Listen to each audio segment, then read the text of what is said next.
Welcome to the Cybertronian Civil War, a battle for leadership that will tear both factions apart. Autobots will face off against Autobots, each fighting to lead their kind into an uncertain future, while Decepticons clash with Decepticons in brutal struggle for dominance. This war will reshape both Cybertron and Earth forever. As the two Decepticon factions collide, Cliffjumper joins the Autobot resistance on Cybertron. A new Autobot will emerge, and Laserbeak uncovers the critical mission Soundwave had sent him to complete. And get ready for Devastator and Bruticus will engage in an all-out battle of Decepticon combiners. You think Soundwave is any different than me? It was both of us that tore your precious Skywarp to pieces, all for his useful metals. You lie. Wake up from your naive thinking, Thundercracker. The universe is only for the strong. Turbo Rat eat Turbo Rat. Spark versus Spark. Metal on metal. Quote, Starscream shocks Thundercracker with news about their brother. The Autobots are caught in the crossfire of a Decepticon Civil War, and the only hope to end it may be the return of an even greater evil. Presented by Skybound Entertainment, distributed by Image Comics, Transformers, Volume 4, Issue 16, Energon Universe. Amid the war-torn wastes of Cybertron, Alita 1 leads Cliffjumper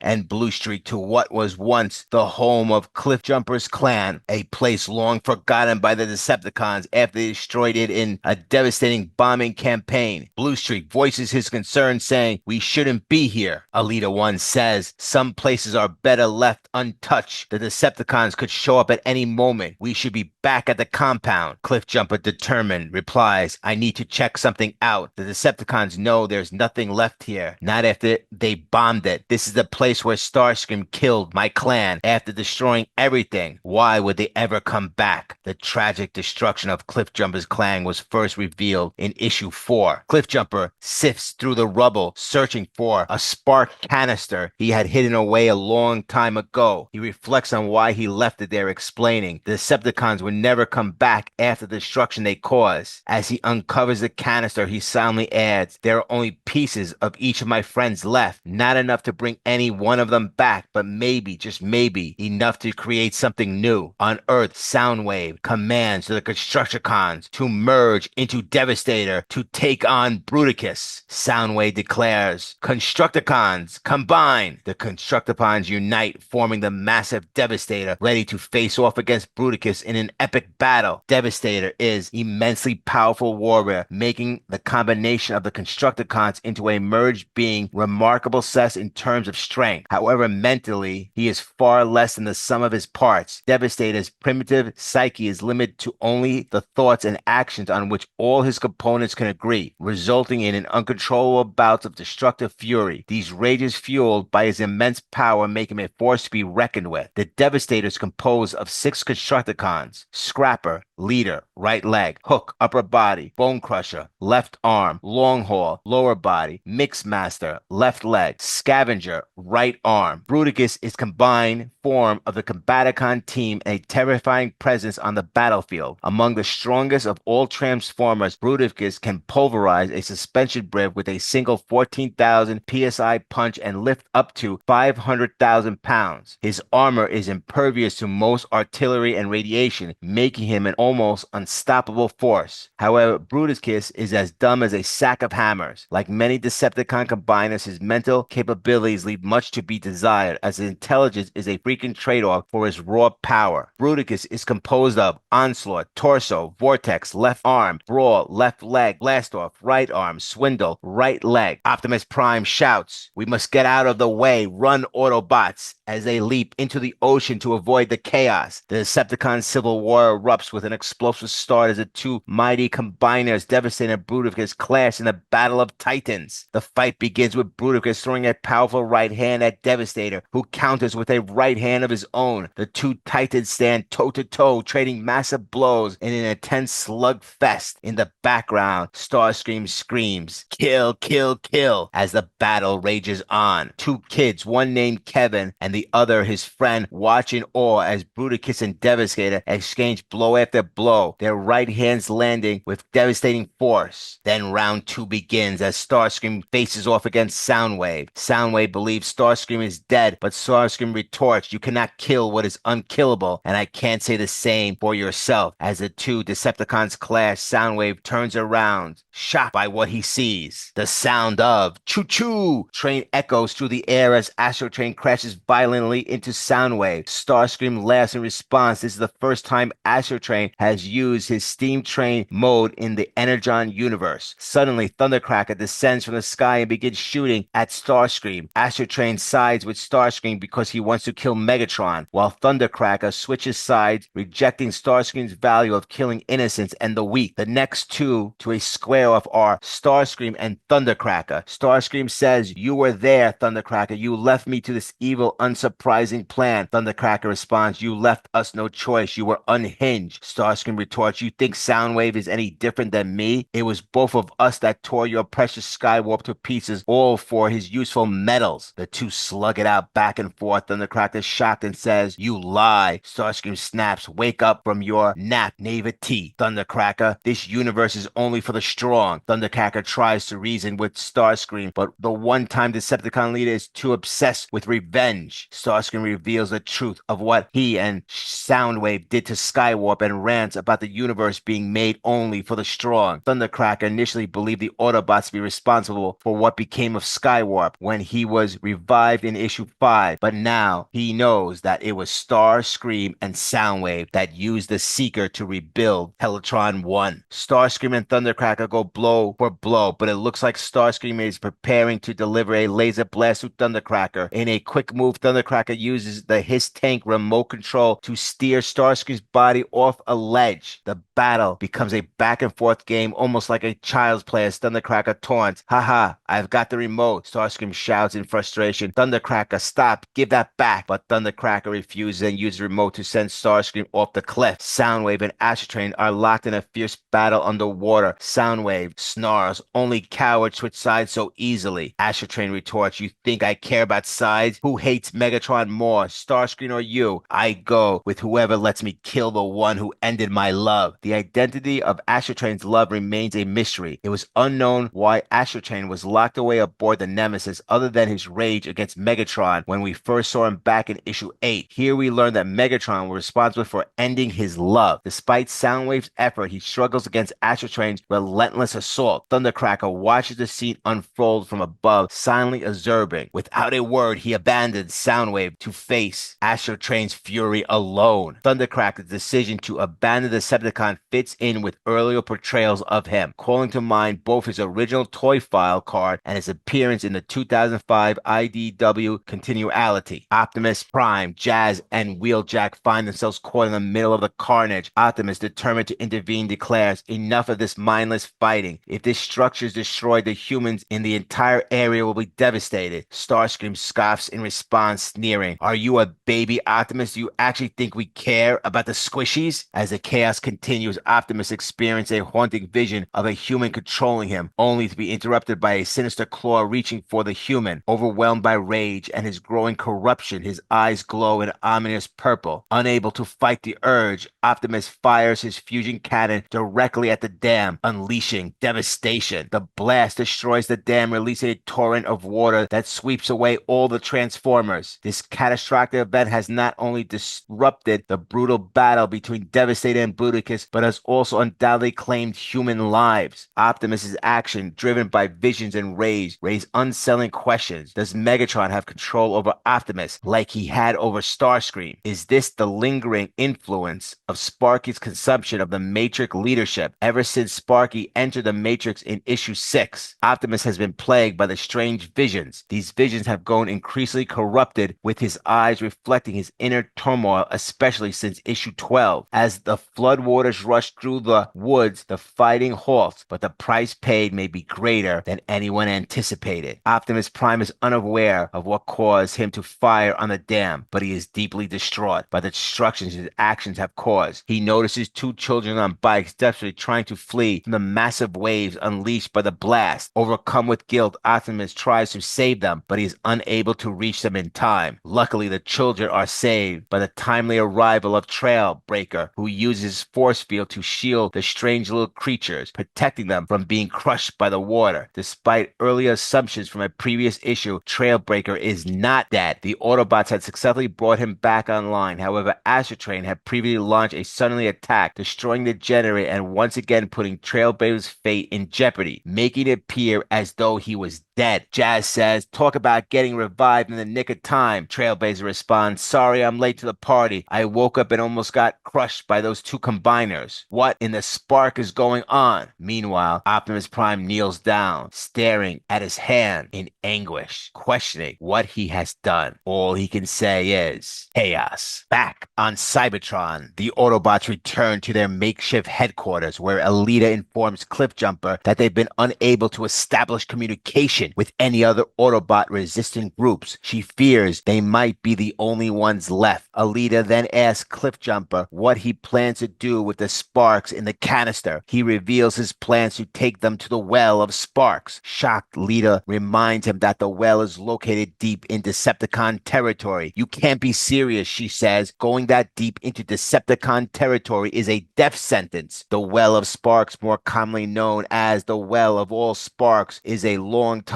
piece of Transformers mythology, first appearing in the Dreamwave Generation 1 continuality in Transformers War Within the Dark Ages Issue 6. Cliffjumper, however, insists that they need reinforcements, saying, we need a new warrior to help us. Bluestreak echoes his sentiment, adding, maybe a new Autobot could help reignite the fire inside all of us. Alita, still skeptical, questions Cliffjumper's true intentions. And when you get what you want, will you just take off back to Earth, back to Optimus, she asks? Cliffjumper says no, but Cliffjumper plans to return to Earth, but not for Optimus. He's going back for Carly. Back on Earth, in the Olympic Peninsula, Carly and Spike embark on their search for Ultra Magnus, accompanied by RC and Beachcomber. Elsewhere, in a remote desert, Laserbeak locates what he was sent to find. A voice resonates. My old friend, it's been too long. I must thank you for finding me, wandering this desolate landscape. But thanks to your temporal sacrifice, I can now see. Guide me to my warriors. Laserbeak has discovered Megatron, sitting wounded and blinded in a cave. Grateful Megatron seizes Laserbeak, pulls out some of his cables and connects them to his damaged optics. He orders Laserbeak to act as his eyes and guide him to the Decepticons. Megatron returns. The Decepticon leader, last seen frozen in a block of ice in issue 4, was later revealed to have been taken by the denizens of Cobra La for study, as detailed in Cobra Commander. Megatron escaped from Cobra La during the Transformers segment of the Energon Universe 2024 special, losing his remaining eye to Globulus in the process. Next, presented by Skybound Entertainment, distributed by Image Comics, Transformers Volume 4, Issue 17, Energon Universe.